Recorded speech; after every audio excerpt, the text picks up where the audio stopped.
Всем большой и пламенный привет! Начало декабря, и по традиции вместе с вами мы своими руками создаем атмосферу праздника и эстетики. Готовы творчески создать себе уютную атмосферу зимнего леса. Уделив время себе, создав внутренний неспешный настрой. В качестве идеи покажу вам процесс создания этого венка, а вы уже можете его модифицировать, вдохновляться и уже на свой вкус развивайте эту идею, либо дополняйте. Вот такой венок у нас с вами получается. Потребуются природные материалы. Любые веточки лозы, хоть от виноградника, которые сплетаются в венок, фиксируются проволокой, либо можно заказать уже готовый каркас для декора. Для моей идеи потребуется стабилизированный мох сфагнум, либо искусственный мох, либо можно использовать водоросли из аквариума. Я их обрезала, просушила, и они имеют воздушную гибкую фактуру. А для его крепления на каркасе буду использовать клей. Так как у меня идея с лесом, для декора буду использовать елочки, можно брать натуральные ветви хвои, можжевельника. У меня разнокалиберные искусственные ели. И главный герой композиции – ягненок. А для подвеса по желанию можно использовать ленту и искусственный спрей.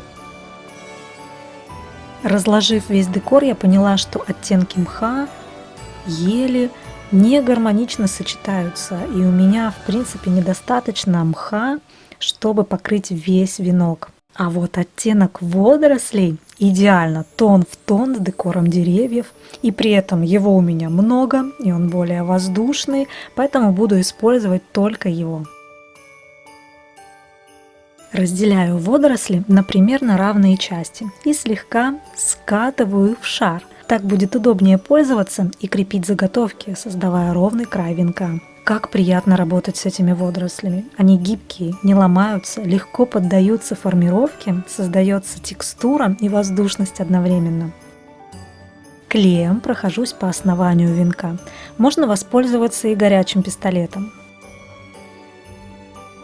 Накладываю поверх пушистика, чуть прижимаю и распределяю по краям водоросли. Они самостоятельно податливо фиксируются.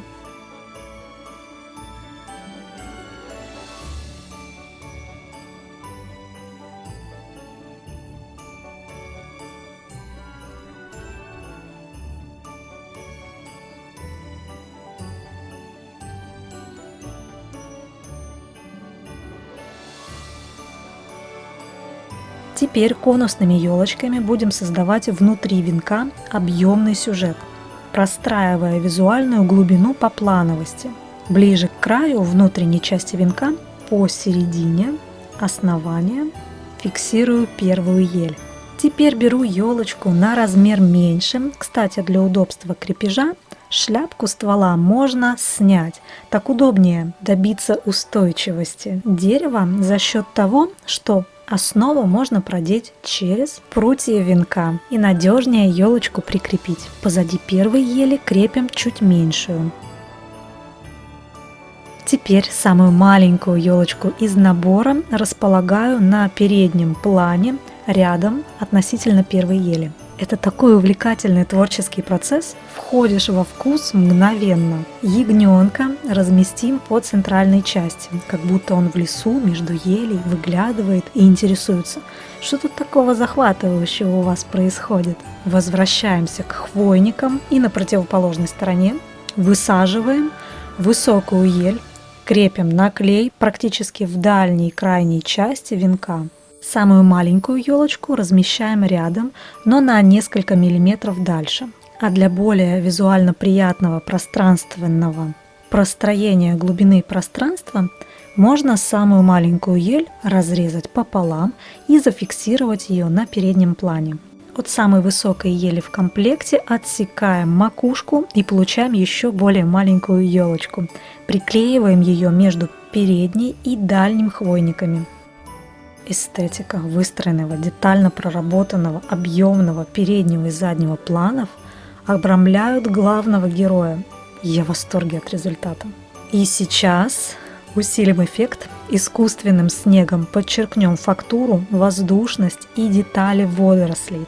Увеличим искусственным снегом как бы резкость и заметность текстуры тонких рельефных нитей водорослей, которые можно будет уже рассмотреть.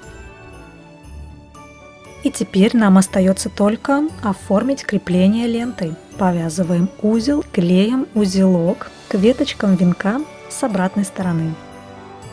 Вот что у нас получилось. Фактурный, детализированный, воздушный, декоративный венок готов. В любом интерьере он будет акцентно и интересно смотреться, как на деревянном, холодном и теплом фоне, так и в лаконично белом пространстве. Эстетика природной текстуры, которую хочется рассматривать, вблизи и издалека результат выглядит достойно, пленит взгляд и вызывает восхищение. А создается все это легко и каждому под силу. Подключая фантазию, вы создаете собственный шедевр в единственном экземпляре. Такое точно не купишь, оно будет только у вас. А мне от души хочется пожелать вам создавать для себя поддерживающую вас атмосферу окружения, вдохновляющих вас людей, видящих вас, желающих вам добра, развития, людей, которые замечают ваш потенциал, результаты, которых вы уже достигли, чтобы эти люди помогали и вам их увидеть, оценить ваш вклад как в себя, так и в дело, профессию, людей, близких, которые вас окружают. Желаю вам простора для вдохновения, чтобы через вас реализовывалась доброта, идеи, творчество, помощь, тепло, слова, поступки и действия. Радуйтесь этому дню, живите этим днем, замечайте его красоту в деталях, дарите сейчас радость и улыбки. И будьте в этом щедрыми для себя и окружающих. Растите как бамбук, чтобы сделать этот год особенным для вас.